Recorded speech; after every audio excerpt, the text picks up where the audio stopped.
بسم الله الرحمن الرحيم ياسين والقرآن الحكيم إنك لمن المرسلين على صراط مستقيم تنزيل العزيز الرحيم. ñu organisé conférence bi ñuy dalal suñu mbokk suñu kilifa mooy kilifa bu mag Cheikh Abdouraouf Ibn Khalima mu nekk kilifa boo xam ni ku ñu xam la si àdduna donc mu nekk koo xam ne aussi liggéeyal yàlla lay def si wàllu lu jëm si wàllu ruqya muy wàllu mocc mais mu nekk tamit borom xam-xam boo day bind ay téere ay livre donc nekk tamit koo xam ne samp nay sam si àdduna bi lu mat ay maanaam fanweeri dëkk ak juróom ak lu teg muy 35 pays yoo xam ne dafay def nekk si campagne bu mag a mag campagne internationale boo xam ni du benn yoon ndax ñëwoon na Sénégal 2008 ñëwoon fi 2010 bi yoon mu ñëwaat fi cheikh bi nag li muy jàppante mbokk yi mooy samp ay centre yoo xam ne dañ fay faje li nga xam ne la alquran lii alquran aussi ak lu yàlla subhanahu wa taala gërëm moo tax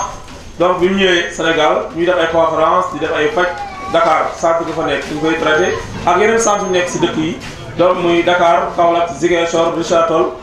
Mboro abata aussi ak fi nga xam ne mooy Kër Massar kon loolu lañ doon wax rek di dalal cheikh bu baax a baax marhaban donc di sant yàlla bu baax a baax li ñu bëgg a waxtaan ne tomb bi mi ngi aju si wàllu maanaam pexe yu bon yi nga xam ne jinne yi ak njabarkat yi dañ koy taxawee di yàq wér-gu-yaramu nit ñi ak di wëlbati seen pas-pas ba ñu nekk ñoo xam ne dañuy bokkal yàlla ak tamit lor bi nga xam ne dañ koy def ku nekk xam ne Sénégal jamono ji ñi ngi sulli néew yi te loolu li ko waral xam ne ni njabar la ak yeneen yu si aju kon daal jot na vraiment ñu dellu si li nga xam ne la yàlla subhanahu wa ta'ala yonent bi gërëm kon loolu lañ doon wax xam naa pour incha allah ci jël ko li nga xam ne mooy tam boobu waa Cheikh xabar xadimo bismillahi rahmani rahim alhamdulillahi rabbil alamin summa salatu wassalamu ala ashrafil anbiya'i wal mursalin nabiyyina muhammadin wa ala alihi wa sahbihi wa man walahu ñoo ngi sant borom bi subhanahu wa taala di julli ci yonentam Muhammad sallallahu alayhi wa sallam di ko ñaanal jàmmi yàlla moo ki ay saxaabaam yi ak i képp koo xam ne moo ngi topp seen doxalin ba keroog bis penc di feeñal suñu mbégte ci daje bi nga xam ne daje nañu ko mu di daje diine di tatagal suñu kilifa bu màgg bi nga xam ne moom moo ñu gane si ak ñi nga xam ne ñoom la àndal li nga xam ne moom moo ko tax a jóg comme ni nga xam ne noonu la ko Cheikh Ibrahim leerale sànq loolu war a nekk ab bindi wala war a nekk ab leçon boo xam ne war nañu ko taatan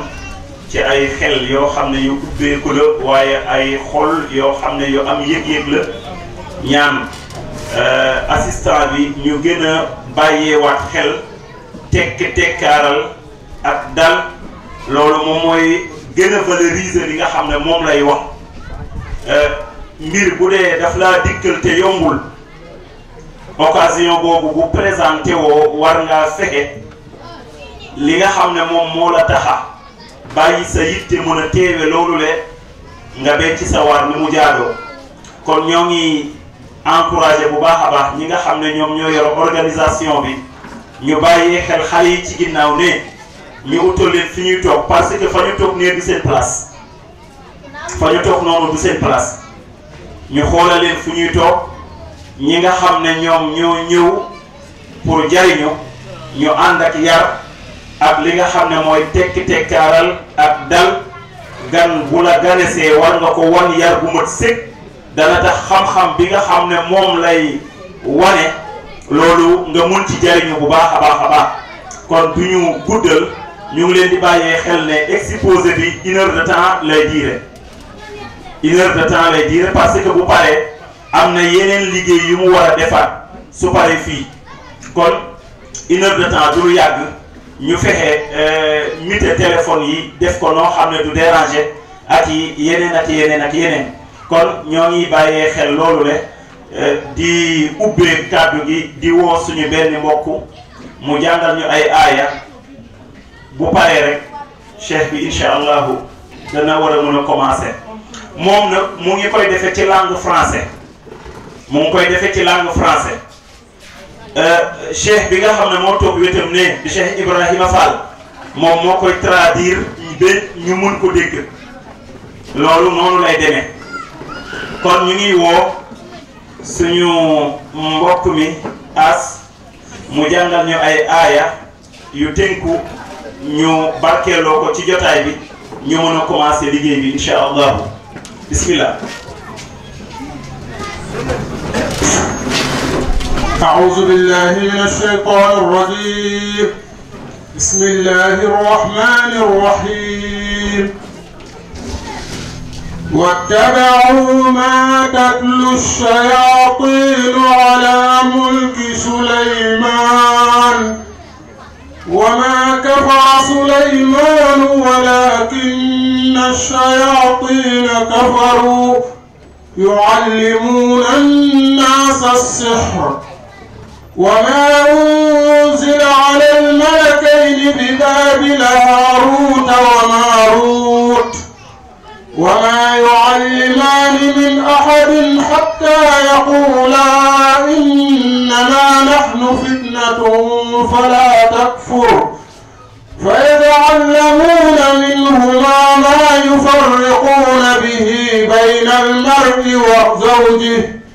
وما هم بضارين به من أحد إلا بإذن الله ويتعلمون ما يضرهم ولا ينفعهم ولقد علموا لمن اشتراه ما له في الآخرة من خلاق ولبئس ما شروا به أنفسهم لو كانوا يعلمون صدق الله العظيم. الحمد لله والصلاة والسلام على رسول الله. سبحانك لا علم لنا إلا ما علمتنا إنك أنت العليم الحكيم ولا فهم لنا إلا ما فهمتنا إنك أنت الجواد الكريم. Donc mes frères, mes sœurs, nous venons vous parler de la ruqya. La ruqya, c'est le traitement des maladies mystiques de la sorcellerie des djinns, du mauvais œil, avec le Coran et la Sunna du prophète sallallahu alayhi wa sallam. Et ce sujet est très important pour deux raisons. D'abord, beaucoup de gens souffrent et sont bloqués dans leur vie et ne trouvent pas de solution pendant des années. Et deuxièmement, beaucoup de gens dans cette situation vont faire le shirk et il y en a même qui quittent l'islam complètement pour chercher la guérison ou bien par ignorance. Et c'est pour ça qu'il nous faut absolument une solution islamique à ce problème. Cheikh bi day wax ni ginnaaw bu mu nuyoo rek maanaam tomb bi ñu war a waxtaanee mi ngi aju si wàllu li ñuy wax ruqya nag mu ni njëriñ gi mu am waxtaanee ko si jamono ji mën na ko tënk si ñaari tomb muy tomb bu njëkk bi bëri na nit ñoo xam ni tey tawat nañ te tawat bi li ko sabab rek mooy feebar boo xam ni si seytaan lay jógee wala ay njabar wala yu si aju te nit ñi jaaxle amul fu ñu koy fajee wala ñu dem si njabarkat yi pour mu leen di faj mu ne ñaareelu solo bi mu am tamit mooy ni bëri na ñoo xam ni coono yi ñu am si wàllu njabar wala xeet yu si aju feebar leen maanaam bloqué na seen dund tëj seen dund tëj boo xam ne lu ñu yaakaar mu tas lu ñu dugg du sotti te li ko waral rek li si ëpp si ñooñu maanaam dañuy dem si wàllu shirk moo xam téere yi la wala yi tàkk lu ñu mel mu ñu kon loolu rek wane na solo bi nga xam moom la thème bi am. Alors le premier point, c'est comment on sait qu'on a un problème de sorcellerie de djinn, comment faire la différence entre les problèmes normaux de la vie et les problèmes mystiques. Il y a 4 symptômes qu'Allah Ta'ala nous donne dans le Coran. Le premier, c'est les blocages dans la vie. On n'arrive pas à travailler, à évoluer dans son travail, on n'arrive pas à se marier, on n'arrive pas à avoir des enfants, on n'arrive pas à étudier. Chaque fois que les gens nous promettent, ils ne tiennent pas leurs promesses. Quand on a des projets, ça ne marche pas. Quand on a de l'argent, ça se gâte. Donc quand les blocages sont anormaux et répétitifs, de façon systématique, à un point où on ne peut pas croire que c'est le hasard, mais on comprend qu'il y a une force mystérieuse qui est en train de bloquer notre vie, et c'est ça même qui est la sorcellerie. Donc c'est ce qu'Allah Ta'ala dit, وَمِنْ شَرِّ نَفَثَاتِ فِي الْعُقَدِ. Allah nous préserve du mal de celles qui souffrent dans les nœuds. C'est-à-dire qu'on a attaché ta vie mystiquement. On a attaché ta vie avec la sorcellerie. Et tout ce que tu essaies de faire, ça ne marche pas. Alors que tu ne vois pas d'obstacle. Tu ne vois pas une explication à tous ces échecs. Le deuxième symptôme, c'est les problèmes de santé anormaux. On a des douleurs qui ne finissent jamais. On a des maladies bizarres. On va voir les médecins, ils ne comprennent pas. On fait des analyses, on ne trouve rien. On dit que votre corps est parfaitement OK alors que tu souffres. Ça veut dire que cette maladie, les médecins ne la connaissent pas et les machines ne la voient pas. Donc c'est une maladie mystique. Et le troisième symptôme, c'est les états mentaux anormaux. On s'énerve trop, surtout dans un couple. la femme ne supporte plus que l'homme couche avec elle, ou bien on déprime, on n'a plus envie de sortir, de parler, on reste dans le noir, ou bien on a des peurs, des phobies, ou bien on a des oublis, des doutes, ou bien on a des hallucinations, on entend des choses, on voit des choses, ça va jusqu'à la folie. Et le quatrième symptôme, c'est les cauchemars. On rêve qu'on est poursuivi, des serpents, des chiens, des bœufs, de l'eau, de monter, de tomber, des morts, des voitures, des voyages et aussi des rêves sexuels anormaux. waa Cheikh wax lu am solo mu ni tey su fekkee ne xool na li nga xam mooy tawat yooyu mu ni maanaam lu ñu mën a won ni nit ki dafa tawat mu ni alquran indil nañu ñeenti mandarga ñeenti xeetu mandarga mu ni mandarga bu njëkk bi mooy nit ki si boppam seetlu ni maanaam dafa am ay blocage maanaam dundam dafa taggatémbe lu mu yaakaar mu tas lu mu dugg mu dëgër maanaam muy am maanaam ku mu dugganteel nga war ko su ko defee jafe-jafe ñu yoolu mu dellu ginnaaw te mu seetlu ni maanaam loolu daal vraiment yaruwul maanaam su boobaa moo xam ni kat am na lu xew su dundam dégg nga moo xam ni kon dafa war a faju mu ni ñaareelu mandarga bi mu ni loolooy tax sax alquran di wax ni si tomb bu njëkk bi wa min sharri naffaasaati fil uqad maanaam ñooñu nga xam ñooy njabarkat yu bon yooyu yàlla nee na subhanahu wa taala dañuy def ay fas-fas di ëf si fas-fas yi ndax dañuy fas daal di ëf su ko dee loolu yëpp seytaan la benn si xeetu njabar yi la di yàqal doomu aadama mu ni ñaareelu taxawaay bi mu ni am na ñoo xam ni dañuy am ay wàllu wér-gu-yaram loo xam ne nekkul lu normal maanaam soo demee kër docteur ñu xool ko visiter la xool lépp mais duñ gis dara te fekk ni pourtant nit ki mi ngi yëg métit dégg nga su boobaa ñu xam ni kon dëgg-dëgg wàllu njabar ak yooyu laal na mu ni ñetteel bi mooy nit ki nga xam ni wàllu xelam day am ay jiixi jaaxa di gaaw a mer gópp maanaam di am xalaat yi ñaaw dégg nga su dee si wàllu sëyi la jëkkër ak jabar su ko jëkkër yi sàkkoo mu bañ su ko defee nit ki aussi xolam di naqari muy am maanaam ay envie war a xaroo yu mel noonu su ko defee su boobaa ñoo xam ne ay mandarga la mu ne ñeenteelu mandarga bi mooy wàllu gént yi si biir nelaw nit ki day gént dégg nga di sëy wala muy gént daje ay xaj yu koy dàq muy nekk lu répété wala ndox wala di gént dugg si ay sët wala muy gént dégg nga di ëmbam di tuuru wala muy gént dégg nga ay lu mel ne ay nitu takk ndeer yi mel noonu ak tamit vraiment gis ni day daaru si ay ndox ak yooyu su boobaa moo xam ni li ko gàllankoor pour wàllu njabar la wala wàllu jinne kon mandarga yooyu la joxe incha allah. Alors, si vous voyez ces symptômes, c'est comme ça, vous savez quand vous avez marabouté pour gâter votre vie. On va vous proposer 3 solutions. La première, c'est de vous soigner vous-même. Vous allez prendre de l'eau, un bidon de 20 litres, vous lisez dessus la Fatiha avec le Kursi pour le Had al-Falaq al-Nas, plus 3 versets spéciaux pour enlever la sorcellerie. C'est les versets de Moussa alayhi salam avec les sorciers de Pharaon, où Allah dit que Allah détruit la sorcellerie par ses paroles. C'est dans Surat al-A'raf, wa uhayna ila Moussa, les versets 117 à 122, et dans Surat Yunus, falama alqa wa qala Moussa, les versets 81 et 82, et Surat Taha, qulna la takhaf, versets 68 à 70. Tous ces versets, vous les lisez 11 fois chacun. Quand vous avez lu ça, cette eau, ça va enlever la sorcellerie des djinns de mauvais œil. Qu'est-ce que vous allez faire avec? Vous allez boire, vous allez vous laver chaque soir avec une bouteille de 1,5 litre ou dans une bouilloire. Vous videz surtout votre corps. Vous pouvez vous laver dans la douche, mais il faut récupérer l'eau dans une bassine pour jeter dans un endroit propre. Et vous allez vous laver comme ça pendant 12 jours d'affilée. Et aussi, vous allez asperger toute la maison, les murs, le plafond, le sol, les portes, les fenêtres, avec cette eau. Si vous avez une boutique ou un atelier ou un restaurant ou des véhicules ou un chantier qui est bloqué à cause de la sorcellerie, vous allez tout asperger avec l'eau, ça va partir.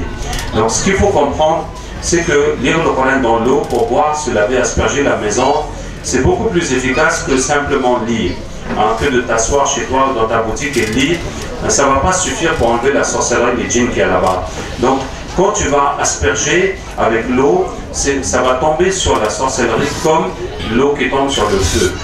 Quand tu te laves avec ou quand tu asperges la maison. Et les versets que je vous ai dit, c'est les versets les plus importants dans la ruqya, les fondamentaux. Tu peux ajouter beaucoup d'autres versets qui sont dans les hadiths ou dans les livres de ruqya ou n'importe quel verset du Coran ou les doigts de guérison du prophète sallallahu alayhi wa sallam, ou lire plus que 11 fois. Donc plus tu vas lire, plus la force du Coran va se rajouter dans l'eau. En même temps que tu lis dans l'eau, tu vas lire sur de l'huile d'olive ou de habba sauda ou de beurre de karité, et après le lavage, tu vas te frotter le corps avec ça. Donc tant que l'huile est sur ton corps, le Coran va continuer de travailler sur toi. Donc il faut insister sur les endroits où tu as mal, où il y a la maladie, et faire ça avant de dormir. Comme ça, toute la nuit, le Coran va travailler sur ton corps. Et aussi, avec l'huile, tu vas mettre de l'encens, du tchouraï, et comme ça, pour lire dessus, et comme ça, quand tu vas mettre dans la maison, ça va aussi chasser les djinns, et tu vas mettre pour ton corps, sous une robe ou un boubou, hein, tu mets ça en dessous pendant 5-10 minutes, et ça va aussi chasser les djinns de ton corps. Donc cette méthode simple, vraiment, ça va beaucoup vous aider, hein, donc on vous encourage vraiment à faire ça. waaw Cheikh bi kon dafa wax ni su fekkee ne nit ki seetlu na ni moom dafa maanaam tawat yooyu ñu waxoon sax mandarga yooyu feeñ si yaram su boobaa nee na da lay digal ñetti pexe am na ñetti si wàllu faj ñetti solution donc mu ni bu si jiitu dana mooy nit ki daal di faj boppam si kàttanu yàlla maanaam mu ni su boobaa li mu koy digal mooy da ngay jël li nga xam mooy ñaar fukki litre ndox dégg nga soo jëlee ñaar fukki litre ndox da nga jàng si Fatiha Falaxi Naasi Ixlaas ginnaaw loolu nga jàng si aaya yi nga xam mooy aaya Moussa nga xam ni aaya la yoo xam ni leer na si alxuraan yi day dindi li nga xam mooy njabar mu joxe ko mu ni kon mooy suuratu Araf soo jëlee suuratu Araf aaya téeméer ak fukk ak juróom-ñaar ba ak téeméer ak ñaar fukk ak ñaar su ko defee nee na nga jël tamit li nga xam ni mooy suuratu Yunus aaya juróom-ñett fukk ak benn juróom-ñett fukk ak ñaar nga jël tamit suuratu Taaha nga jël aaya bi nga xam ni mooy juróom-benn fukk ak juróom-ñett ba li nga xam mooy juróom-ñaar fukk nee na yooyu soo ko jëlee te muy tegtal yu leer nga jàng ko si ndox moomu ginnaaw bi nga jàngee Falaq Naas ak yooyu ma wax léegi nee na su boobaa da ngay teg tamit li nga xam ni moom mooy huile xabar sawda wala huile olive dégg nga wala beurre karité nee na soo defee yooyu teg ko soo si jàngee par ëf ko si ndox mi mën nga ko jël nga sangoo ko ba fukki fan ak ñaar pour faju si su ko defee soo ko defee incha allah yàlla subhanahu wa taala dina la dimbale muy tamit mën nga jëfandikoo li nga xam mooy cuuraay am na cuuraay yu ñuy jël yoo xam ne si ñaan day dàq jinne lu am solo la su ko defee nga suuru kër yi su dee jigéen ñi la mën nañoo muuru tamit daal di suuru maanaam seen biir sër ndax bëri na ñoo xam dañoo am farar ak cororab wàlla woo da leen di sonal bu baax a baax a baax mu ni tamit nit ki mën na suur li nga xam mooy oto suur li nga xam fi mooy liggéeyam magasin ak fi muy liggéey yëpp su ko defee loolu ak këram maanaam loolu day dàq jinne yi day dàq seytaane yi duñ mën a nekk si li nga xam ni moom mooy këram mu ni tamit aaya alquran yooyu nga xam moom lañ jël mooy aaya yi nga xam ne moo gën a fës aaya yi wax njabar yëpp dañuy dindi njabar mu ni waare nag mën nga jël su la neexee nga yokk si yeneen aaya yoo xam ni maanaam dina ko gën a dëgëral mu ni alquran bi looy gën di jàng rek maanaam ñaan bi dawaa bi di gën a dëgër mu ni su ma defee soo jàngee noonu ba pare su dee li nga xam mooy huile bi soo koy diw sa yaram fii metti guddi gi nee na soo ko diwee tant que yaram bi mi ngi niin rek maanaam aaya alxuraan day jeextal si loolu mu ni loolu daal mbir la moo xam ne ku nekk mën ko defal sa bopp sa biir kër su fekkee ne yëg nga ni yow da ngaa tawat incha allah shukran yaa La deuxième solution, c'est de venir pour le traitement. Alors, ce qu'on a en plus de ça, il y a beaucoup plus de versets de Coran qu'on lit. Il y a d'autres médicaments sur lesquels on lit la ruqya. Il y a aussi les feuilles de sana que le prophète m'a beaucoup recommandé, qui vident le ventre. Donc, ça enlève la sorcellerie si on a mangé. Il y a aussi la technique des ventouses, al-hijama, qui tire le mauvais sang, que le prophète m'a beaucoup recommandé. Et avec la lecture du Coran, ça va aussi tirer la sorcellerie des djinns qui sont dans le corps. Il y a aussi la technique du captage qui consiste à frapper les djinns pour les convertir, qu'on va vous montrer à la fin, Inch'Allah. Et la troisième solution, c'est de venir pour la formation. C'est ça le but même de nos campagnes, c'est de former les gens partout pour établir des centres partout où on va. waaw Cheikh bi kon wax ni maanaam ñaareel taxawaay bi mooy maanaam nit ki ñëw si centre yi nga xam ne dañ ko samp si réew mi pour faju mu nit ki su fekkee ñëw ni si centre yooyu mu ni am na luñ ko maanaam li mu def si këram dina am leneen luñ koy dolli li ñu koy dolli mooy benn mooy am na saafara boo xam ne ñu koy joxee foofu saafara boobu jàng na si mboolem aaya yi nga xam ne dindi njabar dina dimbal di ku su ko lay sangoo pour njabar yooyu dañ mu ni ñaareel bi nga xam ne dina ko fekk foofu tamit si centre yooyu nee na mooy li ñuy wax lay duur boobu ñi nga xam ne dañoo lekk njabar seen biir di am ngelaw wala ñuy seeralu yàgg nee na su boobaa suñ ko jëfandikoo incha allah comme ni ñu ko waxee di nga gis ni loolu dina dañ incha allah mu ni naka noonu tamit am na lu ñuy wax maanaam nampatal muy xijaama wala gàjju su ko defee nee na pour dindi li nga xam mooy jinne bu nekk si yaramu nit wala ngelaw bu nekk si yaramu nit suñ ko tegalee incha allah dina ko dimbalee bu baax a baax si coono yi nga xam ne la yëg si yaramam mu ni beneen bi nga xam moo si tegu mooy li nga xam moom mooy jàng maanaam ñu mocc nit ki jàng alxuraan si noppam su ko defee loolu dina ko dimbale beneen taxawaay bi nga xam ne dina ko mën a am si centre yi mooy li ñuy wax captage nag benn pexe la boo xam ne yàlla subhanahu wa taala moo ñu ko woon ndax dañuy wax ni xeex moom maanaam pexe la rek comme ni nga xam ne ko yonent bi jàngalee alayhi salaatu wasalaam captage mooy jàpp ji ne pour tuubal ko comme maanaam captage mooy safaanu kii nee na incha allah danañ ko def balaa conférence ba jeex danañ def démonstration fii ngeen ñëpp xool lan mooy captage muy pexe boo xam ne alxuraan la ñuy jël jàpp si ji ne pour tuubal ko mu ni daal mu ni ñetteelu taxawaay bi nag si wàllu faju nee na mooy suñ ñëwee incha allah campagne bi nga xam ñu ko def ku fa ñëw incha allah danañ la former tàggat la te nee na loolu moom may jubluwaay li nga xam mooy campagne bi su ko defee incha allah li ñu bëgg mooy si Sénégal yëpp maanaam ñu am ay centre yoo xam ni nit ñi dañu mën a am pexe ba bàyyi li nga xam mooy njabarkat yu bon yi. Le point suivant, c'est les djinns. Allah Ta'ala a préféré les hommes aux djinns parce qu'Allah Ta'ala dit inni ja'ilun fil ardi khalifa, je vais mettre un calife sur terre, alors que les djinns étaient déjà sur terre. Donc c'est l'homme qui est le calife d'Allah sur terre, c'est pas les djinns. Et dès que Allah a créé Adam alayhi salam, Allah a ordonné à Iblis de se prosterner à Adam. Il n'a pas demandé à Adam de se prosterner à Iblis. Hein? Donc Iblis était le meilleur de tous les djinns. Et Allah lui dit que voilà, maintenant, c'est lui qui sera ton maître, qui va descendre sur terre. C'est lui que j'ai mis comme pour me représenter et vous serez derrière lui. Mais Iblis a refusé. Hein? Et tous les prophètes qu'Allah a envoyés sont uniquement des humains. Il n'y a jamais eu de prophète djinn. Donc c'est les hommes qui étaient prophètes pour les hommes et pour les djinns. Donc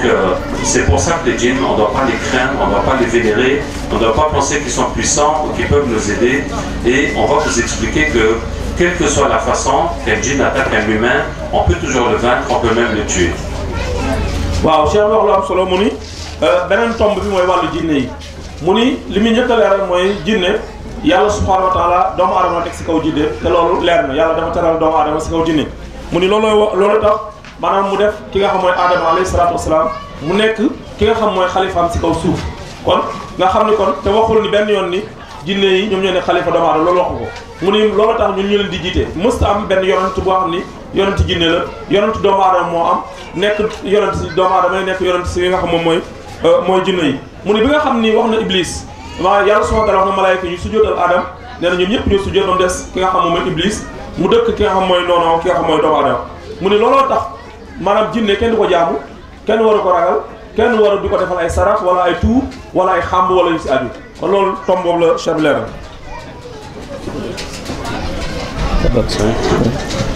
Alors, la première façon que les djinns attaquent les humains, c'est dans le rêve. Le plus souvent, le djinn attaque l'homme dans le rêve. Tu vois quelqu'un qui t'attaque, ou des militaires, ou un serpent, ou un chien, ou un bœuf, ou un monstre, ou des hommes pour coucher avec toi. Donc, si tu te rappelles dans le rêve de dire Bismillah, de dire Allahu Akbar, de lire le Coran, ça va le bloquer, il va s'enfuir. Qu'est-ce que tu dois faire? Tu dois l'attraper d'abord, et puis tu lis, jusqu'à ce qu'il est mort. Et s'il est mort dans le rêve, il est vraiment mort, c'est terminé. Et comment tu peux te rappeler dans le rêve de l'attraper, de lire? Il faut te préparer avant de dormir. Donc avant de dormir, tu fais tes adhkar, tu lis les 3 coups dans tes mains, tu t'essuies avec 3 fois, et puis Ayatul Kursi, et puis tu vas ajouter ce verset. Où que vous soyez, Allah vous ramènera tous car Allah est capable de tout. C'est Baqara 148 et tu demandes à Allah Ta'ala que ce djinn qui te fatigue, de le ramener dans ton rêve et de te donner la force de le vaincre. Et tu vas dormir avec la colère de l'attraper, comme si tu vas à la chasse au djinn, et dès que tu le vois, tu l'attrapes, tu lis jusqu'à ce qu'il est mort. waaw Cheikh wax la am solo mu ni su fekkee ne nag nit ki dafa maanaam jinne yi dañuy attaqué doomu aadama bi nee na attaque bi ñu la njëkk attaqué mi ngi aju si wàllu biir nelaw si biir gént mu ni su fekkee ne nit ki da maanaam jinne bi da koy song si biir gént di sëy ak moom wala di ko sonal wala di ko tiital si biir nelaw yi dem su boobaa yow mën nga kaa duma si kàttanu yàlla ni nga koy dumaa mooy mu ni ginnaaw sooy tëdd da ngay def li yonent bi doon def sallallahu alayhi wasallam tijji say loxo jàng li nga xam moom mooy qul a'udhu bi rabbil falaq qul a'udhu bi rabbin nas ba muy ak qul huwallahu ahad ñetti yoon diw ko sa rek di ko yonent bi doon defee ginnaaw ñaan yooyu ne da nga jël aaya bi nga xam moo nekk sourate Baqara muy aaya téeméer ak juróom-ñett fukk ak plutôt ñeent fukk ak juróom-ñett su ko defee soo ko jàngee insha allah maanaam nga jàng ko ay yoon yu bëri ba pare nag maanaam nga daal di am benn vraiment xadar boo xam ni di nga ak vraiment jàppal ko bu baax a baax ba nga xam ni maanaam ñaan yàlla subhanahu wa ta'ala moo la si biir nelaw yi su ko defee nga mën a rey ki nga xam mooy jinne bi nee na su fekkee ne rey nga jinne bi si biir nelaw bi nee na jinne bi dëggantaan lay dee si seen monde ñoom su ko defee nee na loolu soo ko defee rek yàlla subhanahu wa ta'ala dina dimbal nee na amul ragal da ngay am yéene rek même soo tëdd jinne bi su lay dogg da ngay am yéene jàpp ko su fekkee ne jàpp nga ko nga jàng li nga xam mooy ayatul kursi si kawam soo ko defee incha allah di nga ko rey si biir nelaw te loolu misaal yi bëri na incha allah. Et même si c'est la personne qui te fait la sorcellerie que tu vois dans le rêve, si tu le frappes ou tu le tues dans le rêve, ça va casser sa sorcellerie, ça va se retourner contre lui. Il y avait une jeune fille, c'était une de ses grand-mères qui lui faisait la sorcellerie, et la vieille est venue dans son rêve avec un couteau pour la poignarder, et la fille lui a arraché le couteau, elle l'a poignardé, et la vieille s'est levée le matin, elle a vomi du sang pendant 3 jours, puis elle est morte. waaw mu ni su fekkee ne léegi jinne bi maanaam wala boog nit ki dafa am nit ko am da lay def ay njabar nee na tamit su fekkee ne ñaan nga ñaan boobu ñu wax noonu incha allah si biir nelaw mën nga duma si kàttanu yàlla nen loolu donc lu am solo la mu ni benn histoire lay nettali benn histoire boo xam ni dafa mel xale bu jigéen boo xam ni maanaam maamam moo ko doon njabar daal dafa ñëwoon di faju si ñu jox ko ñaan bi ñu ko joxee ñaan bi si biir nelaw mu gént daal di gis maam jël paaka di ko jam mu wëlbatiku jàpp loxo maam ji delloo ko paaka bi mu defee loolu maam ji di bori deret pendant ñetti fan ginnaaw gi mu doog a faatu même loolu dund nañ ko si ay misaal. J'ai aussi eu un patient qui était féticheur, qui a laissé les fétiches, qui n'a pas choisi d'être musulman ou chrétien. Il m'a dit qu'il a rêvé un bœuf qui l'attaquait. Il a couru jusqu'à ce qu'il s'est caché derrière un arbre et le bœuf est passé, c'était une tête de bœuf avec un corps d'homme. Et quand il a vu que c'est un corps d'homme, il lui a fait un croche-pied et le gars est tombé et son masque de bœuf est tombé et il a vu la personne qui lui fait la sorcellerie. Alors il a pris la tête de bœuf et l'a mis sur sa tête et il a commencé à le poursuivre. Et l'autre maintenant s'est enfui jusqu'à ce qu'il est entré dans une cour et dans la cour il a vu tous les sorciers du village. Il lui disait alors tu l'as bien eu, tu l'as bien tapé, il ne savait pas que c'était lui maintenant qui s'enfuit de l'autre. Donc vous voyez comment cet homme n'est même pas musulman, mais la façon qu'on l'a attaqué, s'est défendu, s'est débrouillé, jusqu'à ce qu'il a renvoyé la sorcellerie sur ceux qui l'ont fait. Donc à plus forte raison, si tu es croyant, tu pries, tu lis le Coran, et des gens qui te font la sorcellerie, même si tu ne sais pas qui c'est, tu n'as qu'à te demander à Allah de les ramener dans ton rêve, et tu vas tout faire pour les tuer, et ça va se retourner contre eux, Inch'Allah. Masha'Allah. Cheikh bi dafa wax ni mu ni dafa am benn malade boo xam dafa mësoon ñëw di faju si moom nee na waa ji xërëmkat la woon gëmul woon yàlla nee na si rëbbkat yooyu la nga xam ni rëbbkat yi si dëkk yi nga xam ne ñoom dañuy nekk ñoom dañuy am xam-xam si wàllu xam-xam bu ñuul nee na bi waa ji ñëwee waa ji dafa ñëw maanaam moom si boppam moo ñëw di nettali histoire mu ne moom dafa gént waa ji si boppam te du jullit sax gént si biir gént mu gis benn waay boo xam dafa dàq waa ji bi koy dàq dafa am bopp nag yaramu nit bopp nag nee na bi mu ko dàqee moom mu daw a daw ba làqal si benn garab waa ji romb ko mu fël tànk bi mu fël tànk waa ji daanu masque bi mu yoroon daal di wadd nee na moom mu jël masque bi si biir gént bi sol ko moom si boppam walbati ko di dàq waa ji nee na mu dàqee waa ji bu dugg si biir kër mu fekk moom mbooleem njabarkat yi si dëkk bi village bi yëpp ñi nga xam ñoom ñoo waroon njabar mu fekk leen foofu maanaam yàlla woon ko si biir nelaw mu gis ñoom ñëpp nee na bi loolu amee nee na gis nga loolu day wane kon ni nit ki si biir gént kooku nga xam moom moo dund loolu kooku sax du jullit mu ne kon yow jullit bi kon war nga mën a def lu ëpp loolu ëpp doole loolu kon soo wóoloo yàlla ñi nga xam ñoo lay def lu bon lépp si ay njabar te loolu fees de dëkk bu baax si dëkk bi ñi lay njabar su fekkee ne ñaan nga ñaan boobu incha allah yàlla subhanahu wa taala dina la woon say noonu ñi lay njabar si biir nelaw nga mën leen a faagagal incha allah. La deuxième façon de vaincre les djinns, c'est quand quelqu'un est bloqué dans le sommeil. Tu dors, tu vas t'endormir, quelque chose va t'appuyer, t'écraser, te paralyser, tu n'arrives pas à bouger, tu n'arrives pas à parler, des fois même tu n'arrives pas à respirer.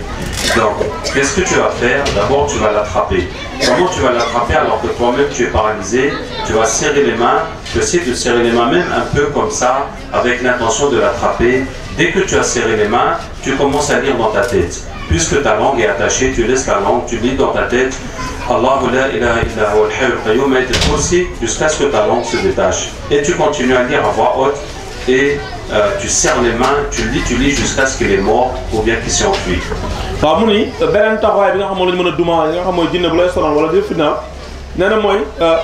daa am ñoo xam ni su leen jinne songee si biir nelaw dañuy nekk ñoo xamee ni si dañuy paralysé wu maanaam duñ mën a dara ne su loolu amee sax maanaam bul jaaxle si biir nelaw yi su fekkee ne am nga tolluwaay boobu rek amal yéene bu dëgër soo amee yéene bu dëgër rek sa biir xel sax da ngay commencé di jàng ayatul kursi sa xel maanaam soo jàng ayatul kursi da nga am yéene pour jàpp ko soo ko defee da ngay gis ni soo jàng sa loxo yi dañ mujj a bàyyi nee na sa biir xel di nga mën a téye la nga xam ne sa noonu boobu nga jàng ayatul kursi incha allah ba ray ko si biir nelaw moo xam jinne bu bon la moo xam nit koo xam ne da lay jéem a njabar la mu lay feeñ si biir nelaw nee na incha allah soo ko defee yàlla subhanahu wa taala dina dimbale pour si découragé mu incha allah. La troisième façon de vaincre les djinns, c'est quand quelqu'un est possédé, fait des crises, il tombe, on va tenir la personne, on va frapper sur la tête ou le cou et réciter Ayatul Kursi. Quand on fait ça, ça va couper la tête du djinn, ça va le brûler et puis au bout de quelques minutes, il va s'enfuir et la personne va se réveiller. À ce moment-là, on va dire à la personne que maintenant, on va demander à Allah de ramener ce djinn pour qu'on en finisse avec lui une bonne fois. On ne va pas le laisser jouer avec nous. Chaque fois il vient, chaque fois il s'en va. Et on récite Aynama Takunu jusqu'à ce qu'il revienne chez la personne. Et là, la situation s'est inversée. Au lieu que le djinn possède la personne, c'est la personne qui possède le djinn, parce que nous l'avons fait venir par la force d'Allah et par la parole d'Allah Tabaraka wa Ta'ala. Et cette fois-ci, on va le lire et on va frapper, et il ne pourra pas s'enfuir comme la première fois. Donc on va continuer jusqu'à ce que soit il meurt ou soit il devient musulman, il n'y aura pas de troisième solution. Et c'est comme ça que, à force de soigner les gens, on a appris le captage qui est l'inversion du phénomène de la possession. Quelqu'un qui a été possédé, une fois que les djinns ont été enlevés, maintenant c'est lui qui peut attraper les djinns, et quand il les attrape, on se dirait qu'il est possédé, mais en fait c'est le contraire. C'est les djinns qui sont nos prisonniers, et on va encore lire le Coran jusqu'à les convertir. waaw Cheikh wax la am solo bu ni beneen ñetteelu fànn bi ñu mën a duma jinne bi ñuy sonal si maanaam mooy ki nga xam ni jinne dafa sadd maanaam nit ki jinne sadd mu daanu ñu koy gis nee na su loolu amee yow mi nga xam ne yaa koy jàppale da ngay jël sa loxo di ko dóor si kaw boppam nii rek su ko def di jàng ayatu kursi nee na soo koy def noonu di ko def ba nit ki yeewu maanaam jinne bi day daw nee na su jinne bi dawee bul yem foofu bul ko bàyyi mu dem parce que soo ko bàyyi mu dem da lay fonto maanaam mooy ñi nga xam dañuy daanu tey suba ginnaaw suba ñu daanu noonu amul solo nee na même su jinne bi dawee ki nga xam moom la jinne bi duggoon yaramam dafa am li nga xam mooy ay bën-bën yu jinne bi jaar nee na mën nga utiliser alxuraan nit ki concentré bu baax su ko def su ngeen jàngee ngeen ñaan ak yéene rek incha allah jinne bi mën ngeen ko jàppaat su ngeen ko jàppaatee nag su boobaa maanaam nekkatul ni jinne bi moo sat di doomu aadama bi mais doomu aadama moo jàpp jinne bi tëj ko si yaram loolu kàttanu yàlla subhanahu wa taala pexe la boo xam ne gis nañ ko su boobaa nag su ngeen ko téyee su ko nit ki téyee si ayatu kursi nee na ñuy jàng di jàng ñaari mbir moo fa amul ñetti pexe mooy soit jinne bi day gëm yàlla tout wala su gëmul yàlla ñu ray ko nee na su ko defee loolu lu am solo la nee na nag ki nga xam mooy def captage boobu ñiy def captage dañoo nekk ñoo xam ne dañoo feebaroon jinne bi di dugg seen yaram di leen daaneel mais bi ñu demee bi nga xam ne ñaan nañ yàlla ba ñu wér bën yi ñu doon jaar fa la ñuy jaar pour jàpp jinne pour tuubal leen incha allah. La quatrième façon de vaincre les djinns, c'est la façon mentale. Je vais vous donner un exemple. Par exemple, si vous avez des maris de nuit, donc beaucoup de femmes voient ça, qu'est-ce que tu vas faire? Avant de dormir, tu vas lui parler. Avant de dormir, tu vas dire, toi, le djinn qui vient dans le rêve, viens, je vais te parler. Et tu vas lire, وَمِنْ آيَاتِهِ أَنْ خَلَقَ لَكُم مِنْ أَنفُسِكُمْ أَزْوَاجًا. Arrêtez de parler, s'il vous plaît. Parmi ces signes, il vous a créé de vous-même des époux ou des épouses pour trouver auprès d'elle la sérénité. Il a mis entre vous l'amour et la miséricorde. Donc ça, c'est le verset du Coran qui montre que les humains et les djinns ne peuvent pas se marier entre eux et qu'Allah a fait des mâles et des femelles chez chacun pour qu'ils se marient, qu'ils trouvent le bonheur. Et quand tu vas lire ça, et ben, le djinn va voir les femmes djinns ou les maris djinns dont il a besoin et puis il va te laisser. Donc tu lis ce verset 10 fois, 20 fois, 30 fois et Inch'Allah ça va le convaincre de partir. Et après tu dis maintenant si je te vois encore dans mon rêve, je vais te tuer. Et Inch'Allah ça va résoudre le problème. waaw Cheikh wàllum solo mu ne ñeenteelu taxawaay bi mais sàkku na nag nit ñi déglu daal pour ñu mën a li ñuy wax mën a am njëriñ incha allah waaw kon dafa wax ni su fekkee ne tey maanaam ñeenteelu taxawaay bi mooy nit ki nga xam ni maanaam dafa am far rab wala coro rab góor ak jigéen lay daal mais su fekkee loolu am na maanaam bala ngay tëdd di nelaw da ngay wax ak moom soo ko waxee dina lu dégg da ngay wax ni ko yow mi nga xam yaa may sonal sa biir nelaw donc tëkk ko ginnaaw tëkk yi nga ñaan yàlla su la attaqué rek nga mën ko jàpp si biir nelaw pour rey ko nee na su boobaa nga daal di jàng bala ngay nelaw nga jàng aaya bi nga xam moom la jàng léegi su ko defee aaya bi nga xam ne borom subhanahu wa ta'ala day wax ni yàlla si bokk na si ay kéemaanam mu bind ki nga xam mooy góor bindal na ay soxna si nit ñi su ko defee ngeen mën di sëy donc ginnaaw boo jàng aaya bi donc di nga gis ni yàlla subhanahu wa ta'ala dina dimbale heure bu la feeñ ma si biir nelaw rek di nga am kàttan pour faagaagal jinne boobu incha allah kon loolu kon jarul nit ki di ragal ngay bàyyi mu lay nogg dëkk si dina noggat incha allah. Le point suivant maintenant, c'est les protections. Comment on fait pour se protéger de toutes ces choses? Il faut lire Qul huwallahu ahad al-falaq an-nas 3 fois après Subh, 3 fois après Maghrib, 3 fois avant de dormir, et le Kursi après chaque prière et avant de dormir. أعوذ بكلمات الله التامات من شر ما خلق بسم الله الذي لا يضر مع اسمه شيء في الأرض ولا في السماء وهو السميع العليم 3 fois après Subh, 3 fois après Maghrib. Il faut dire Bismillah à 5 moments, au moment de rentrer dans la maison, avant de manger, avant de se déshabiller, avant de rentrer dans les toilettes, avant de dormir avec son mari ou sa femme. Et il ne faut pas laisser dans la maison des photos ou des statues de choses vivantes. Il ne faut pas les laisser exposées dans la maison. Parce que ça fait rentrer les djinns, les shayatines, ça fait fuir les anges de la maison. Donc même si c'est les photos de votre famille, il ne faut pas laisser sur les murs, il faut mettre dans les albums. Et aussi, il faut se rappeler d'Allah Tabaraka wa Ta'ala à 3 moments. Au moment de la colère, au moment de la tristesse et au moment de la peur. Parce que c'est des moments de faiblesse de l'homme, où le djinn peut dominer l'homme. Donc quand on est en colère, on dit A'udhu billahi minash shaitanir rajim. Quand on est triste, on dit Inna lillahi wa inna ilayhi raji'un. Et quand on a peur des gens, on dit Allahumma inna naj'aluka fi nuhurihim wa na'udhu bika min shururihim. Et aussi, il faut dire Bismillah quand on traverse l'eau, surtout l'eau sale, ou quand on jette quelque chose dans l'eau, surtout l'eau chaude, si on a fait bouillir l'eau, puis on verse. Donc il faut dire Bismillah, sinon on risque de brûler les djinns qu'il y a dans les canalisations, et puis ils vont se venger de nous. Et enfin, il faut savoir que si on fait des péchés, toutes les protections disparaissent. Hein? Tu ne peux pas désobéir à Allah et puis tu penses qu'Allah va te protéger. Au contraire, tu vas t'attendre à ce que c'est Allah même qui va te punir. Par exemple, le prophète dit que si on sort de la maison, on dit Bismillah tawakkaltu ala Allah wa la hawla wa la quwwata illa billah. Les anges te protègent et Shaitan va s'éloigner de toi. Mais si tu sors de la maison et tu commences à regarder les femmes, donc forcément les anges vont te laisser et Shaitan va revenir avec toi. De même si c'est une femme qui n'est pas habillée correctement, donc là aussi les anges vont la laisser et Shaitan va revenir avec elle. Et pour ça, la première et la plus importante de toutes les protections, c'est de laisser les péchés d'abord. Après ça, tous les adhkar, les Torah, le Coran que tu vas faire, ça va te faire une lumière qui va éloigner les mauvaises choses de toi. mu wax lu am solo mu ni kon li nga xam moom la nit ki taxawaay bi nga xam moom la war a am nee na su xëyee maanaam tomb bi nga xam moo si tegu mooy wàllu ñaan yi nit ki su xëyee na ñaan yoo nga xam ne ñaan yi sunna la wax na ko muy Faatiha Falaq ak Naas jàng ko si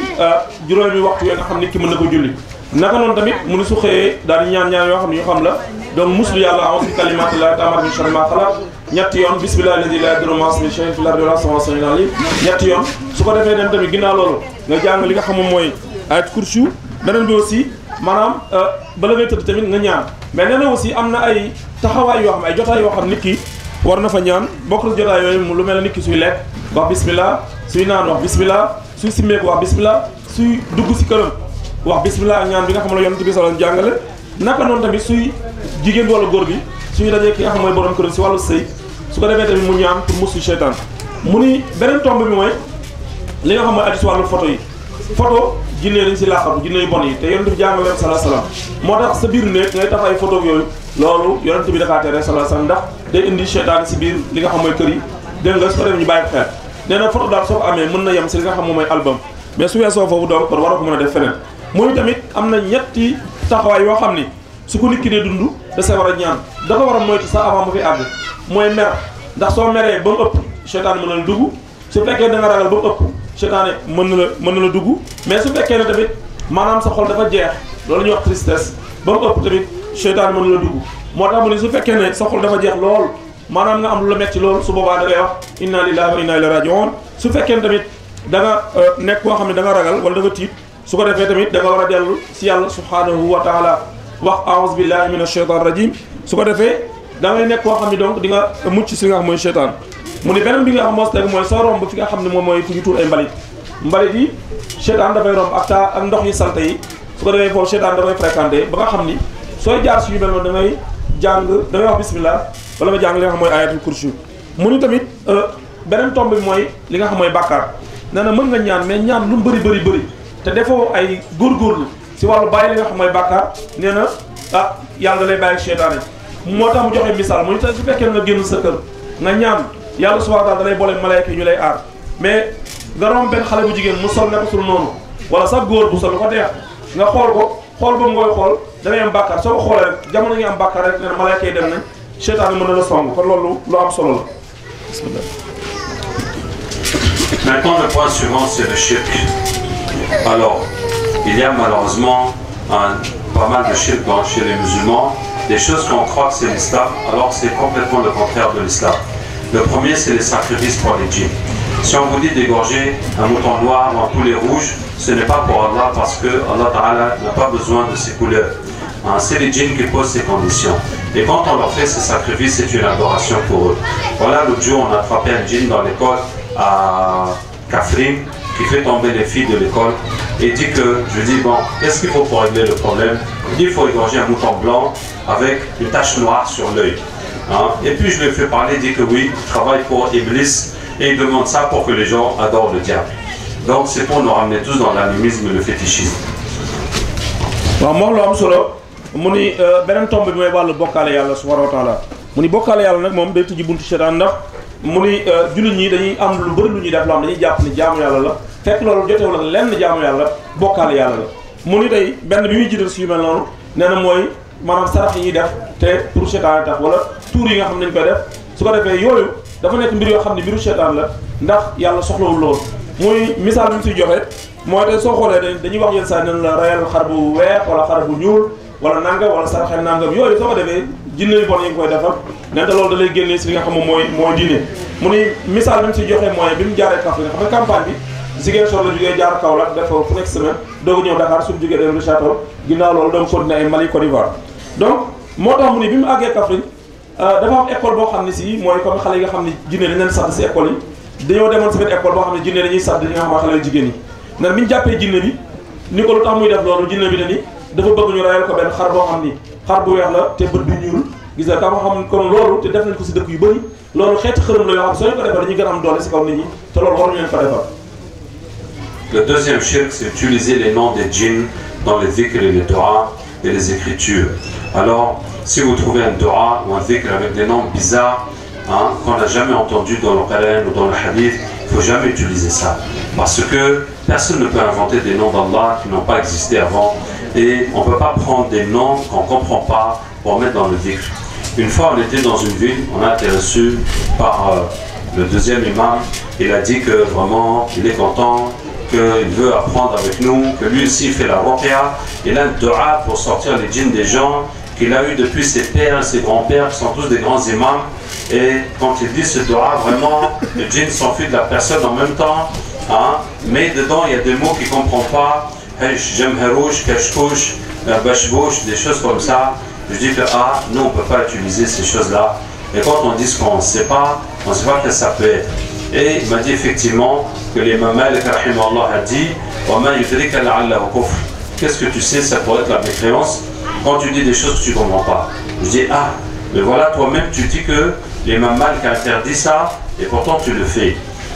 Je lui dis attends, on va ramener les djinns qu'il y a derrière, on va voir c'est quoi. Et c'était des diables qui venaient de Tombouctou. Et il disait que ça c'est des paroles de mécréance. Quand la personne les dit, les diables viennent pour régler son problème. Vous voyez? Donc c'est exactement comme d'adorer un fétiche et lui dire tu es mon bon fétiche, il faut me régler ce problème.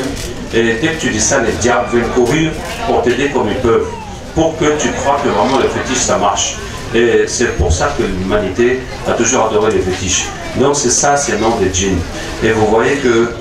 malgré qu'il sa science, parce qu'il sait que c'est interdit et que l'imam Malik a interdit, et pourtant il le fait. Et voyez comment le shaitan, facilement, il sort les gens de l'islam. Que bien que ce soit des imams, depuis son père, son grand-père, et facilement, avec un rêve, il leur montre quelque chose, et puis parce qu'il dit ça, les djinns fuient, puisque le diable il est plus fort que le djinn, il peut arracher les djinns des gens, et c'est comme ça qu'ils croient que ça marche, et ils sont en train de dire la mécréance sans s'en rendre compte.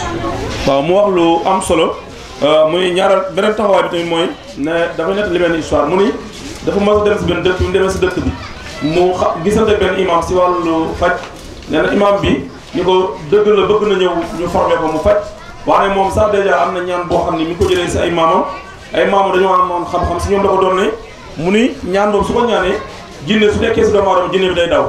nee na mu ni imam bi mu wax ko mu dégg ñaan boobu lan la dara bi imam bi waxee ñaan bi am na kàddu yu fa xaw a doy waar kenn mënu ko répété lu mel ne xëy jam xajuge wala yeneen baat yu doy waar yooyu nga xam ni kenn xamul lu mu doon nee na bi ñu xoolee ñu xam ni lii kat ay turu jinne yu bon la ndax li ñu ko xamal mooy bi ñu leen capté bi ñu jàppee jinne yi dañoo gis jinne yooyu ñu ngi jógee woon dëkk ja Tombouctou Mali su ko defee muy jinne ay seytaan yu bon yoo xam ni ñoom ñoo nekk si ginnaaw tur yooyu mu ni kon loolu day wane kon seytaan yi maanaam nax ni si doomu aadama lu bëri si tur yooyu mu ne looloo tax su fekkee ne dégg nga ñu jox la benn ay wird wala ay baat yoo xam ni xamoo ko wala ay làkk yoo xam ni xamoo ko su boobaa da nga war a moytu mu ne alxuraan aussi soo si gisul beneen tur bu dul tur yàlla subhanahu wa taala nee na da ngay moytu loolu nga xam ni moom mooy tur yooyu mu ni tey loolu day wane ni kon seytaane galgal na réeral na même ay imam yu bëri yoo xam ni ñenn ñi sax si biir nelaw la leen di wane ñooñu jàpp ni maanaam ñoom xam-xam la wala doole la fekk ni jinne bu bon moo leen bëgg a dugal sa ay giraawaani mu ni loolu soo amee nag ngeen bàyyi xel ni loolu islam gërëmu ko mu ni imam boobu li gën a doy waar mooy bi mu waxtaan ak moom ànd ak lim def lépp maanaam dañuy woo jinne yu bon yooyu ñu koy liggéeyal ndax mu ne jinne yi ñu koy liggéeyee mooy imam boobu su waxee baat yu jinne yooyu woo leen jinne yooyu ay seytaan lañ maanaam dañoo am doole ñoo ëpp doole yeneen jinne yi dugg nit ñi dañuy seytaan day ñëw rek jinne yooyu daw ñu jàpp ne am na kàttan wala ko am pexe la fekk ni seytaane moo ko nax mu ni kon loolu day wane rek nii kon ki nga xam mooy seytaane am na nit ñu bëri si wàllu woowu lu ñu jar a moytu la quoi. Le troisième shirk, c'est les bagues et les bracelets de chance et de protection. On ne parle pas des bagues de mariage pour faire joli, mais ce qui est mystique, Si on te dit que cette bague, ça va te protéger, ce n'est pas le nom d'Allah qui est dedans. Parce que toi-même, si tu prends une bague et tu dis Qul Huwallahu Ahad dessus 1000 fois, est-ce que ça va te protéger? Ça ne va pas te protéger. Donc c'est quoi qu'il y a dans la bague? C'est les pactes avec les djinns et les noms des djinns. Et quand on faisait la campagne en Guinée-Conakry, pour les filles qui tombent dans les écoles, parce que là-bas c'est dans toutes les écoles, donc on a travaillé avec le ministère de l'Éducation et le secrétariat général des affaires religieuses. Pour régler ça, on avait plus de 80 écoles. Quand les filles tombent en crise, quand on arrache leur bague et leur bracelet et les gris-gris, le djinn commence à crier ma bague, rendez-moi ma bague, c'est mon mariage avec la fille. Tout ça, c'est les pactes avec les djinns. Les pactes avec les djinns, que ce soit, subhanallah, quand on met sur les enfants, les bébés, pour les protéger, alors que c'est un fait leur amener des diables. waaw Cheikh wax la am solo mooy ñetteelu shirk bi nee na mooy li nga xam mooy ay jaaro njabar ak li nga xam ne moom mooy ay lam lu mel ne lam weñ bi xam nañ ko Sénégal weñ mu ñuul bi su ko defee yooyu nee na ay xeeti xërëm la yoo xam ni day génn nit ki si li nga xam mooy ngëm yàlla mu ni benn misaal la siy joxe bi mu jaaree Guinée Conakry lu jiitu mu ñëw Sénégal nee na dañoo demoon si ay écoles yoo xam ni xale yi dañu fa doon daanu xale yu jigéen ñi mu ni dem nañ si lu mat juróom-ñetti fukki école dégg kon xam ngeen loolu bëri na nee na ñu dem bañ fa jógee foofu la incha allah loolu la daanu ya fa doon am Guinée yëpp jeex nee na bi ñu demee li gën a yéeme mooy am na xale bu jigéen boo xam ne bi mu daanoo si biir classe bi ñu jàppee jinne bi dañ ko jàpp tekki xale bi jaaro bi nga xam ne loo takkoon jinne bi daal réagi daal di wax nii nañ ko delloo jaaro bi ndax jaaro boobu bis bi ko xale bi takkee loolu moo doon firndeel ni moom mooy borom këru xale bi mooy jëkkëram nga xam ni kon loolu doy waar la shirk la mais yamul si shirk doon sax mais musiba la si ki nga xam moom mooy def loolu kon yooyu jar na bàyyi xel te tasaaroon si réew mi bu baax a baax. Le shirk suivant, c'est les gris-gris. Alors, le prophète sallam a dit que Tama'im, tout ce qu'on attache pour se protéger, c'est du shirk. Et il y a des ulama parmi les Shafi'ites et les Hanafites qui ont fait l'exception pour les Tama'im qui ne contiennent que le Coran et les Doua. Ils ont autorisé d'écrire la même chose qu'on dit pour se protéger. Pas plus que ça. Mais les autres savants des Hanafites et des Shafi'ites n'ont pas autorisé. Et chez les Malikites, les Hanbalites, c'est totalement interdit, même si c'est le Coran uniquement qu'on écrit. Mais quand on enlève ça des patients, chaque fois qu'on voit, on va trouver le Coran. Comme ce matin, il y a une dame qui nous a ramené 3 feuilles comme ça, et c'est plein de versets du Coran. Mais après, il y a les symboles, étoiles, épis, etc. Ces écritures-là, il y a 7 symboles comme ça. Si vous avez jamais vu, il y a un tableau de correspondance où on écrit les 7 anges des cieux, après les 7 anges de la terre, après les 7 jours de la semaine, après les 7 lettres qui vont avec, et après les 7 symboles. Les 7 anges des cieux et les 7 anges de la terre, c'est des noms de diables, parce qu'on n'a pas dans l'islam 7 anges des cieux et 7 anges de la terre. Et donc ces diables-là, ils les représentent par des lettres, ils les représentent aussi par les symboles, qui appellent chacun de ces diables. Et après, il y a le carré avec les noms. Donc, dès que ce n'est pas le Coran et le Torah qu'on comprend, qu'on connaît, c'est totalement interdit par tous les savants de l'islam. Mais nous, chez les Malikites, même si c'est uniquement le Coran, c'est interdit déjà. Cheikh wax la am solo mu ni ñeenteelu taxawaay bi si li nga xam ni moom mooy shirk bi bokkaale yàlla subhanahu wa taala mu ni mooy li nga xam moom mooy téere yi téere moom yaa naa Sénégal kenn leen wax la mooy téere xam nañ ko bu baax a baax mu ni téere yooyu liñ ciy génne yëpp dañuy gis ni maanaam takk bi nga xam ne dañu koy takk dèjà yonent bi alayhi salaam dafa jàpp ni shirk la mu ni si borom xam-xam yu mag yooyu wax na ko léegi muy ñi nga xam mooy xanifi di ak ñi nga xam ñooy ñi tënk si ngiru imam Abu Hanifa dañuy gis ni ñooñu jàpp nañ di li ñu mën a may si wàllu takk rek mooy li nga xam ne alxuraan rek lañ ko bindee te loolu ku nekk xam na ni sax li mu laaj si wàllu saydu lu jafee def la ñooñu loolu rek lañ wax mais su weesoo loolu amul lenn luñ daganal mu ni te takk téere yooyu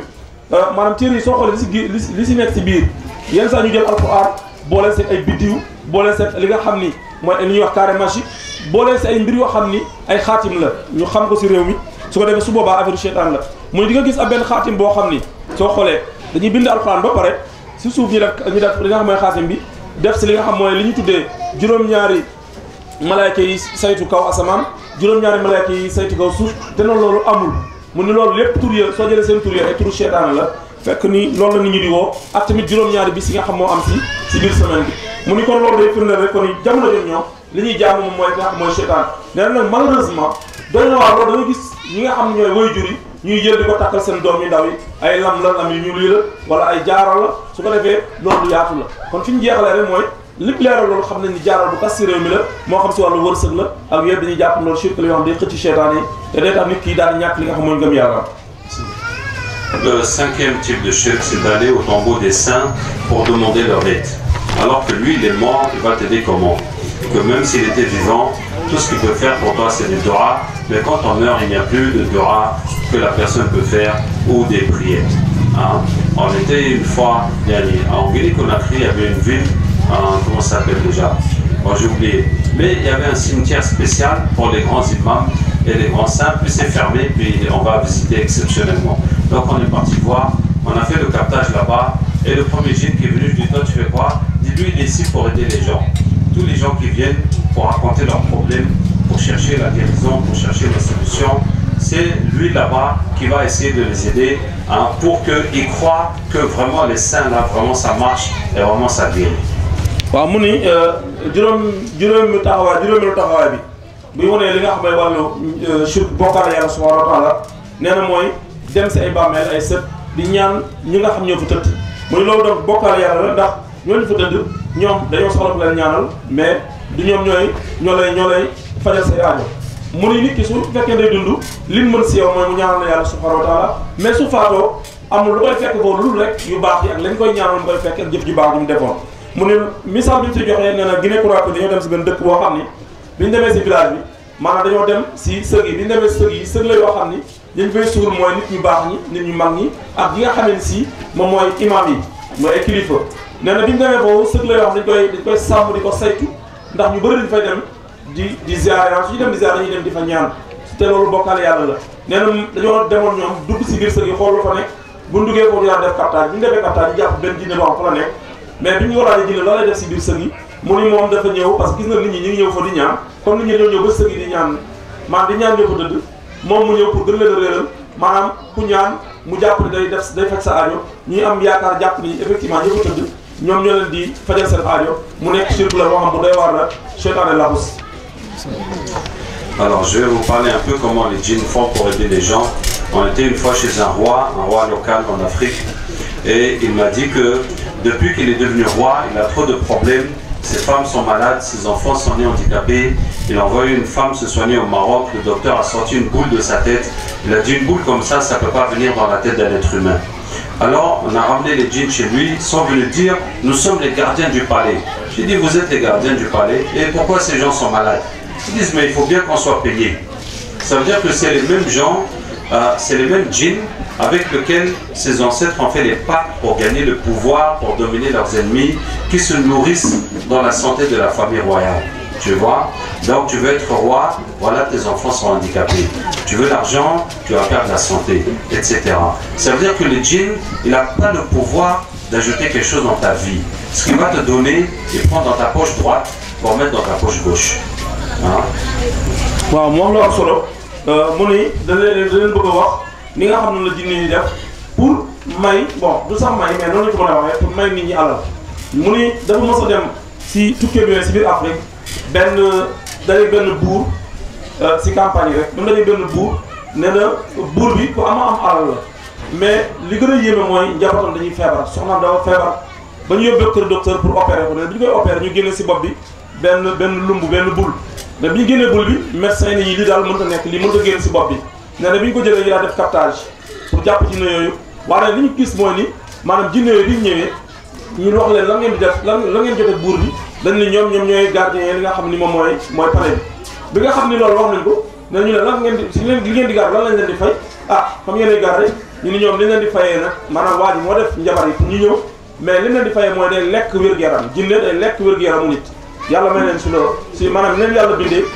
seytaane moo leen di inspiré ñu mën a def loolu su ko defee nee na seen wér-gu-yaram lay jël mu ni tey su fekkee ne dañoo bëgg ñu jox la pouvoir muy kattan mën na jox doole nga nekk buur wala nga nekk président wala nga nekk nangam waaye su boobaa da ngay sacrifier li nga xam ne mooy sa doom xale yi ñii di duñ mën a dox ñii seen xel manqué ñii ñuy tàqali ko seen sago su ko defee nee na loolu àdduna jaratu alal tamit suñ la koy jox noonu la nee na ni ñu ko mën a misaale rek mooy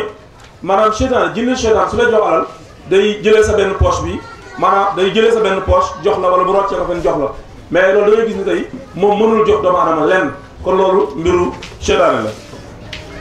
On était aussi une fois en Afrique du Sud dans une ville, il y avait une colline, au-dessus de la colline il y avait une croix. Et les chrétiens ils font ça pour que ça ressemble à la croix de Jésus, et puis ils vont monter jusqu'à la colline pour faire des doigts comme un petit pèlerinage pour qu'Allah les aide. Et donc on est parti là-bas, on a attrapé le djinn qui est là-bas. Je lui dis toi tu fais quoi? Il me dit que lui il est là pour guérir les gens. Je dis ah bon? Et comment tu fais pour guérir les gens? Il me dit mais c'est très facile, parce que les gens qui viennent ici, ils viennent ici parce qu'ils n'ont pas été guéris à l'hôpital. Donc ils ont des maladies de sorcellerie, c'est pour ça qu'ils viennent ici. Et quand ils viennent, moi je vais voir le sorcier qui leur a fait ça. Et je leur dis que tel là, à qui tu as fait, par exemple, s'il a la maladie dans le pied, il me dit que maintenant il est venu chez nous, c'est devenu notre client. Donc je voudrais que tu enlèves ça dans son pied, tu mets ça dans son ventre. Comme ça lui il va voir que son pied va mieux, que vraiment Jésus l'a guéri. Et puis voilà, après il va continuer à venir pour son ventre. Et puis le business va continuer comme ça. Et nous on va aller dans son rêve, lui dire que c'est Jésus, que vraiment tu as bien fait de me visiter, voilà tu es guéri, mais tu as un autre problème, prochainement il faut ramener un mouton aussi. Et puis ça continue comme ça. On fait que déplacer les problèmes et les aggraver, et la personne continue dans le shirk. waaw mu wax lu am solo mu ne ñaareelu misaal bi nga xam moom mi dund na ko si cadre comme ni ñu def nii rek si wàllu campagne bi ne dafa mos a dem Afrique du Sud lu demee dëkk boobu nee na mu dem si benn montagne boo xam ni yenn chrétiens dañu fay yéeg def ba genre croix rek jàpp ni pour nax nit ñi jàpp ni ku fa yéeg rek sa aadi dina faju ñu wér di suñ fa demee danañu wér. nee na biñ ñoom ñi dem nañ fa biñ demee ba si kaw montagne bi nee na ñu def captage bi ñu defee captage di jàpp jinne ba nga xam moo fa nekk. bi ñu jàppee jinne bi nii moom moo fa nekk te moom ñu ne ko lan ngay def foofu nii moom day saafara doomu aadama da leen di faj da leen di wéral. nee na bi ñu ko tuubalee nee na mu daal di wax ni moom dëggantaan li mu doon def mooy day def su fekkee nit ki dafa ñëw jugee hôpital aajoom fajuwul maanaam moo xam ni kii li ko sonal du feebaru kër docteur wala su fekkee ne tànkam mooy metti mu dem si njabarkat bi nga xam ni moo ko def loolu wax jinne mi ñu dindi li nga xam mooy li metti si tànk bi yóbbu ko si biir bi. comme ça nit ki su yéegee si kaw montagne bi rek tànkam wér ne su boobaa nañu gëm ni kon Jésus moo leen di faj fekk ni affaire seytaane la. nee na duñ si yem sax mais dañuy dem nit ki su delloo këram ñu daa koy feeju si biir gént gis nga daa koy wax ni ko nag saraxel beneen xar wala sarax nangam nit ki di gën a réer su ko ne loolu yëfu seytaane la su ko defee te fekk ni du maanaam chrétien yooyu sax seytaane da leen a réeral te fekk xamuñu ko te lépp biiru jinne la. Le dernier point maintenant, c'est les problèmes mystiques publics. Ça veut dire quand il y a trop de sorcellerie, de shirk dans un endroit, le problème devient public.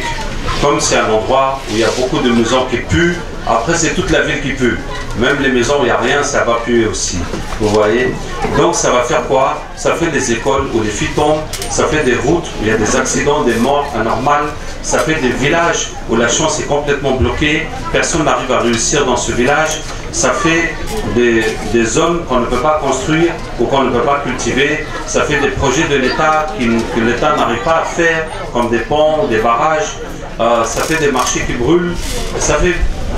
quoi d'autre? Ça fait plein de choses comme ça. Des fois c'est des villages où les maisons brûlent de façon anormale, des fois c'est des routes qu'on n'arrive pas à construire, etc. Donc dans toutes ces situations, on va aller pour attraper les djinns, les convertir, et que ça va laisser la voie aux humains. Cheikh bi ni point bu njëkk bu mujj bi mu bëgg a leeral mooy dañuy tuddee maanaam jafeñ-jafeñ si wàllu njabar bu nga xam ni du laal benn nit mais day laal askan wala mu laal benn place. mu ni misaal bi mu si joxe nee na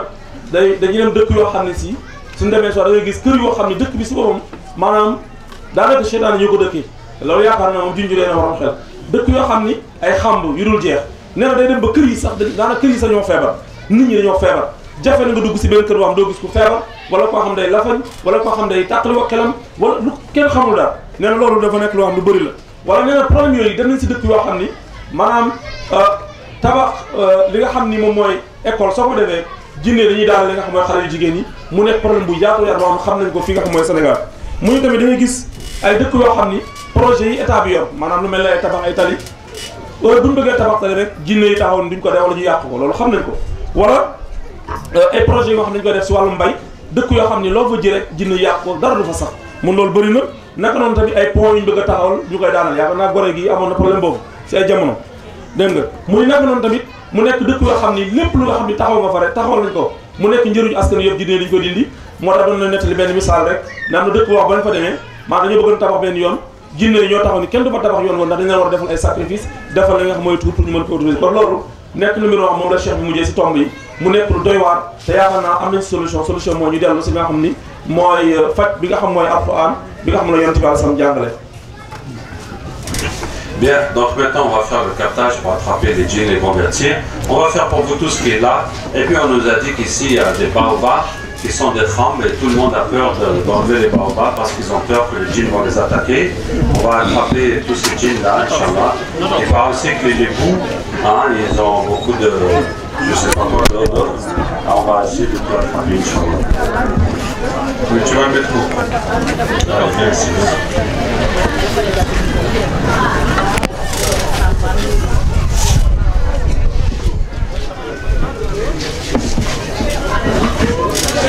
أعوذ بالله من الشيطان الرجيم إن وليي الله الذي نزل الكتاب وهو يتولى الصالحين أينما تكونوا يأتي بكم الله جميعا إن الله على كل شيء قدير أينما تكونوا يأتي بكم الله جميعا إن الله على كل شيء قدير أينما تكونوا يأتي بكم الله جميعا إن الله على كل شيء قدير أينما تكونوا يأتي بكم الله جميعا إن الله على كل شيء قدير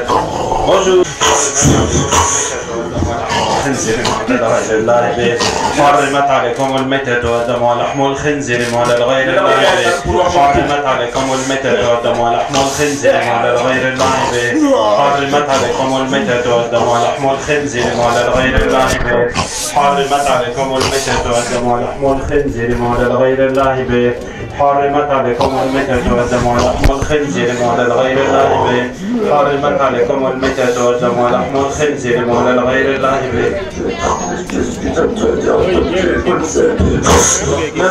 On est en train de le sauver. Oui, il faut sauver. C'est devenu maintenant l'antichrist qui venait sauver le monde. C'est l'antichrist qui va venir sauver le monde. Alors pourquoi est-ce que tu vas nous sauver alors que tu n'es pas l'antichrist? C'est l'antichrist que nous nous sauve. Pas de personne. C'est l'antichrist, alors tu nous mets tout un peu. Ouais, regarde ça. وإذ قال ربك للملائكة وإذ قلنا للملائكة اسجدوا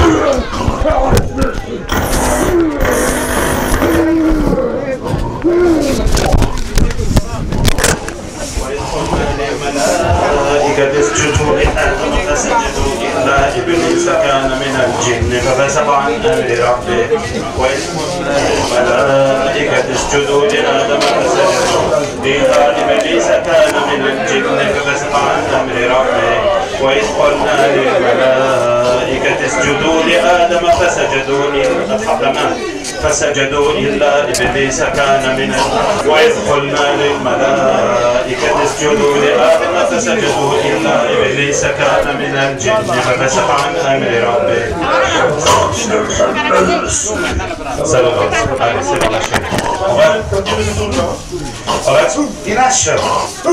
Alors, vous étiez avec les femmes, c'est ça?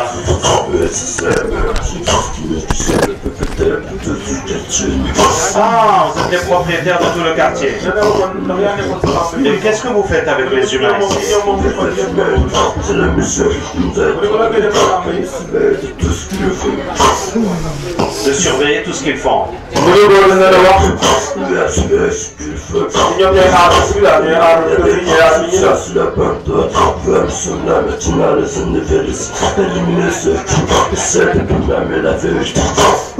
Vous essayez ceux qui essaient de proclamer la vérité. Donc, ceux qui veulent enlever les gens, vous essayez de les éliminer.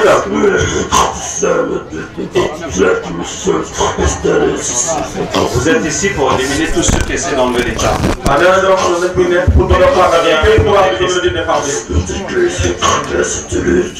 nous a été dit qu'il viendra pour sauver l'humanité. Que c'est lui qui nous a donné. Nous faisons de toute l'humanité. De tous nos prophètes. Et de mettre la tête qui viendra sauver toute l'humanité. Vous mettez dans la tête des gens que l'antéchrist va venir sauver l'humanité.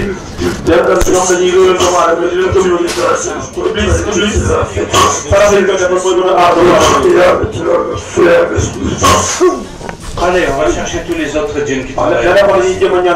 حرمت عليكم الميتة والدم ولحم الخنزير على غير الله به حرمت عليكم الميتة والدم ولحم الخنزير على غير الله به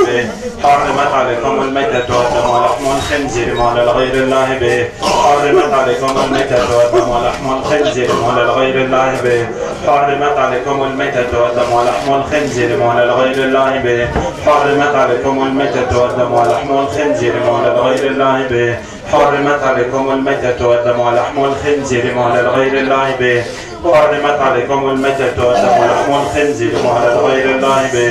حرمت عليكم الميتة والدم ولحم الخنزير على غير الله به حرمت عليكم الميتة والدم ولحم الخنزير على غير الله به حرمت عليكم الميتة والدم ولحم الخنزير على غير الله به حرمت عليكم الميتة والدم ولحم الخنزير. Oui, il faut devenir musulman. Oui, je suis d'accord. أشهد أن لا إله إلا الله وأشهد أن محمد رسول الله. Voilà, c'est ça qui prouve que je suis musulman.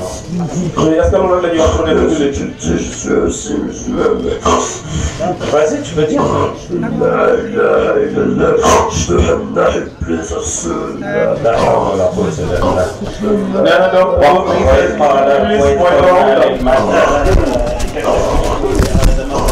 إلا إبليس كان من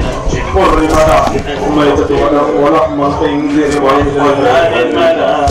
عليكم الميتة إبليس كان من الجن ففسق عن أمر ربه وإذ قلنا صلى الله عليه وسلم tu es devenu musulman? Toi tu étais qui? Qui est le musulman donc c'est islam?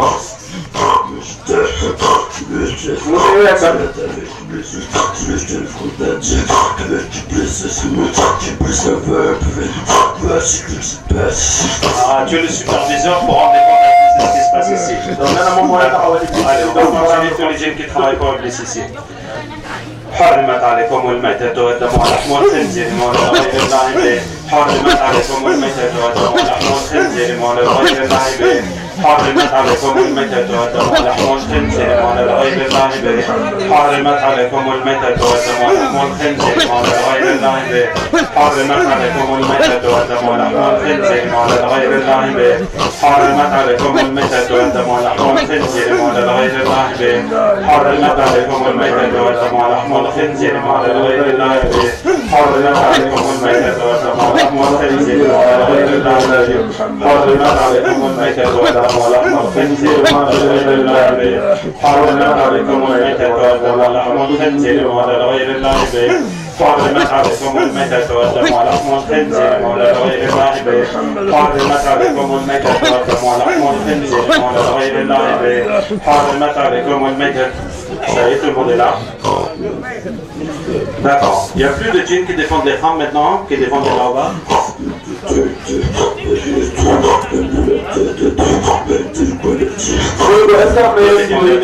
C'est bon, on peut tout couper, hein. D'accord, tous les gens qui sont là, leurs djinns sont venus. Allez, on va chercher ce qu'il y a dans leur maison. On va chercher tous les soirs qui ont travaillé sur eux. وقدمنا إلى ما عملوا من عمل فجعلناه هباء منثورا ننزل عليكم من السماء ماء ليطهركم به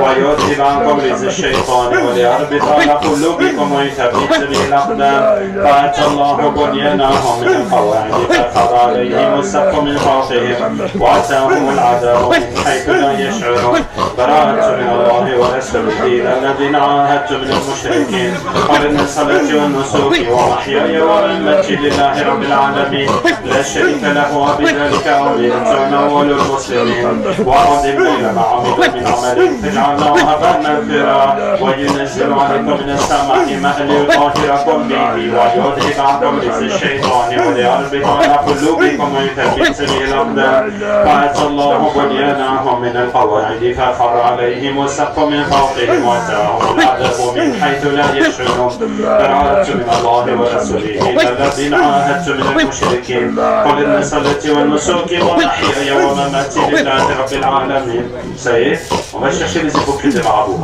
المنافقين في الدرك الأسفل من النار المنافقين في الدرك الأسفل من النار المنافقين في الدرك الأسفل من النار المنافقين في الدرك الأسفل من النار